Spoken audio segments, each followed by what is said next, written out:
എല്ലാവർക്കും നമസ്കാരം. അതെപ്പോഴും അങ്ങനെയാണ്. ചില കാര്യങ്ങൾ നിങ്ങളോട് സംസാരിക്കാൻ തുടങ്ങുമ്പോൾ എവിടെ നിന്നറിയാത്ത ഒരു എനർജി നമ്മുടെ ശരീരത്തിലേക്ക് വരും. ഇനി കാര്യത്തിലേക്ക് വരാം. ഒരു ഗ്രാമം ഒന്നടങ്കം 7 വർഷത്തോളം ഒരു ക്ഷേത്രത്തിൻ്റെ പുനരുദ്ധാരണത്തിന് പിന്നിൽ അണിനിരന്ന അത്ഭുതകരമായ ഒരു കാര്യമാണ് നിങ്ങളോട് ഇന്ന് സംസാരിക്കാനുള്ളത്. മുഴുവൻ കേട്ടുകഴിയുമ്പോൾ നിങ്ങളിൽ ആർക്കെങ്കിലുമൊക്കെ ഇനി നിങ്ങളുടെ നാട്ടിലുള്ള ക്ഷേത്രങ്ങളും ഈ രീതിയിൽ വളരണമെന്ന് ആഗ്രഹിച്ചാൽ തെറ്റു പറയാൻ പറ്റില്ല. 7 വർഷക്കാലം 13 കോടിയോളം രൂപ. അതെ, കേരള തനിമയും തമിഴ്നാട് ശൈലിയും ഒന്നിക്കുന്ന ക്ഷേത്രവിസ്മയം. കടൽ തീരത്ത് സ്ഥിതി ചെയ്യുന്നതും ഒരു ശ്രീകോവിലിൽ ശിവനും വിഷ്ണുവും കുടികൊള്ളുന്നതുമായ കൊല്ലം ജില്ലയിലെ ചരിത്രപ്രസിദ്ധമായ ചെറിയഴീക്കൽ ശ്രീ കാശി വിശ്വനാഥ ക്ഷേത്രത്തിൻ്റെ പുനരുദ്ധാരണ പ്രവർത്തനങ്ങൾ ആരംഭിക്കുന്നത് 2016 സെപ്റ്റംബർ 8 വ്യാഴാഴ്ച ശ്രീമാതാ അമൃതാനന്ദമയുടെ പ്രഥമ ശിഷ്യൻ സ്വാമി അമൃതസ്വരൂപാനന്ദപുരിയുടെ സാന്നിധ്യത്തിൽ അന്നത്തെ ക്ഷേത്രം തന്ത്രി ബ്രഹ്മശ്രീ ശൂലപാണി തന്ത്രികൾ ശിലാസ്ഥാപന കർമ്മം നിർവഹിക്കുന്നതോടുകൂടിയാണ്. വേഴപ്പറമ്പിൽ ചിത്രഭാനു നമ്പൂതിരിപ്പാട് ക്ഷേത്രം സ്ഥപതിയായും ഗണേശൻ ആചാരി ശില്പിയുമായി ക്ഷേത്രത്തിൻ്റെ നിർമ്മിതികൾ ആരംഭിച്ചു. കേരളത്തനിമയും തമിഴ്നാട് ശൈലിയും ഒന്നിക്കുന്ന തരത്തിൽ പൂർണ്ണമായും കൃഷ്ണശിലയിൽ ആയിരിക്കണം ക്ഷേത്ര നിർമ്മിതി എന്നതായിരുന്നു അരയവംശ പരിപാലന യോഗത്തിൻ്റെ തീരുമാനം. അശ്വതി തിരുനാൾ ഗൗരി ലക്ഷ്മിഭായ് തമ്പുരാട്ടി പാതുക ശിലാസ്ഥാപനം നടത്തുകയും തുടർന്ന് ക്ഷേത്ര നിർമ്മാണം വളരെ വേഗത്തിൽ പുരോഗമിച്ചെങ്കിലും കോവിഡ് മഹാമാരി ക്ഷേത്ര നിർമ്മാണത്തെ സാരമായി ബാധിച്ചു. തുടർന്ന് നിർമ്മാണം പുനരാരംഭിക്കുകയും പുനരുദ്ധാരണം മുന്നോട്ട് പോവുകയും ചെയ്തു. തമിഴ്നാട്ടിലെ മഹാബലിപുരം, തഞ്ചാവൂർ, തെങ്കാശി, മൈലാടി തുടങ്ങിയ ശില്പനഗരങ്ങളിൽ നിന്നും 100ഓളം ശില്പികളെ അണിനിരത്തി 7 വർഷം കൊണ്ടാണ് ക്ഷേത്രം പൂർത്തീകരിച്ചത്. ചുറ്റമ്പലത്തിൻ്റെ 15ഓളം വരുന്ന തൂണുകൾ ശില്പ സൗന്ദര്യത്തിൻ്റെ നേർക്കാഴ്ചകളായി മാറുന്നു.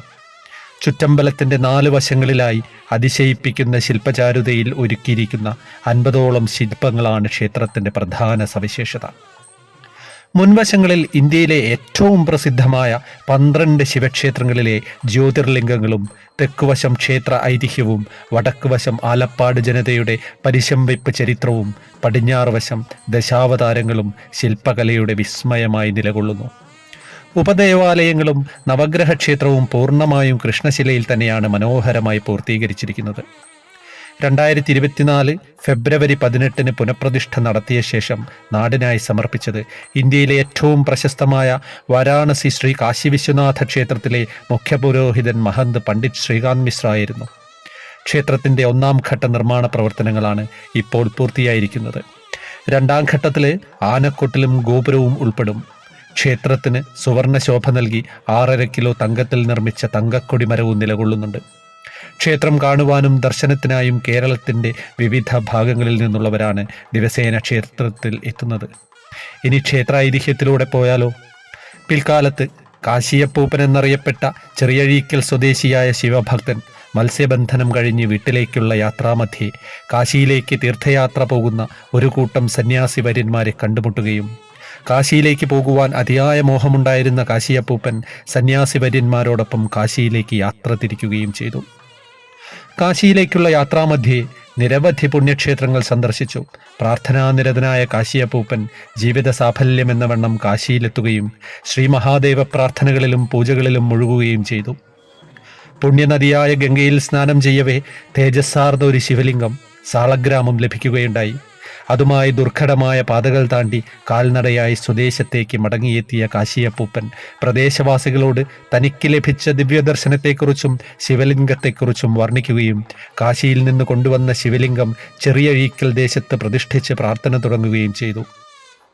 ശ്രീ കാശി വിശ്വനാഥ ചൈതന്യത്തിൽ ആകൃഷ്ടരായ പ്രദേശവാസികൾ കുരുത്തോലപ്പന്തൽ കെട്ടി പ്രാർത്ഥനയിൽ മുഴുകുകയും ദേശവാസികൾക്ക് കാശി വിശ്വനാഥൻ്റെ അനുഗ്രഹ സാമീപ്യ ദർശനം സഫലമാക്കിയതിൽ സംതൃപ്തനായ കാശിയപ്പൂപ്പൻ വീണ്ടും കാശിയിലേക്ക് യാത്ര തിരിക്കുകയും ചെയ്തു. തുടർന്ന് പ്രദേശവാസികൾ ഇവിടെ ഒരു ക്ഷേത്രം നിർമ്മിക്കുകയും കാലങ്ങൾക്ക് ശേഷം 1853 മുതൽ തനതായി ചെറിയഴീക്കൽ ശിവരാത്രി ആചരിച്ചു തുടങ്ങുകയും ചെയ്തു. അതെ, ഒരു ക്ഷേത്രം മഹാക്ഷേത്രമായി ഉയരുന്ന നാൾവഴികളാണ് ഇവിടെ പറഞ്ഞത്. മനുഷ്യപ്രയത്നവും കൂട്ടായ്മയും നല്ല കഴിവുറ്റ നേതൃത്വവും ഉണ്ടെങ്കിൽ എന്തും നമുക്കും സാധ്യമാകുമെന്ന് കാണിച്ചു തരികയാണ് ഈ ക്ഷേത്ര കൂട്ടായ്മയും ഗ്രാമവാസികളും. ഇനി നിസ്സംശയം പറയാം, ഇതൊക്കെയാണ് ഈ നൂറ്റാണ്ടിലെ അത്ഭുതങ്ങൾ. നമ്മുടെ ആചാരങ്ങളും സംസ്കാരവും ഭദ്രമായി യാതൊരു കേടുപാടുമില്ലാതെ മുന്നോട്ട് കൊണ്ടുപോകാൻ ഞങ്ങൾ തയ്യാറാണ് എന്ന് ഉറക്കെ പറയുകയാണ് നാട്ടുകാർ. ഇനി നമുക്കും നമ്മുടേതായിട്ടുള്ള ചെറിയ ചെറിയ കാര്യങ്ങളൊക്കെ നമ്മുടെ നാടിനു വേണ്ടി, നമ്മുടെ സംസ്കാരത്തിന് വേണ്ടി, നമ്മുടെ സമൂഹത്തിന് വേണ്ടി, നമ്മുടെ വരും തലമുറയ്ക്ക് വേണ്ടി ചെയ്യാം. ഹരേ കൃഷ്ണ.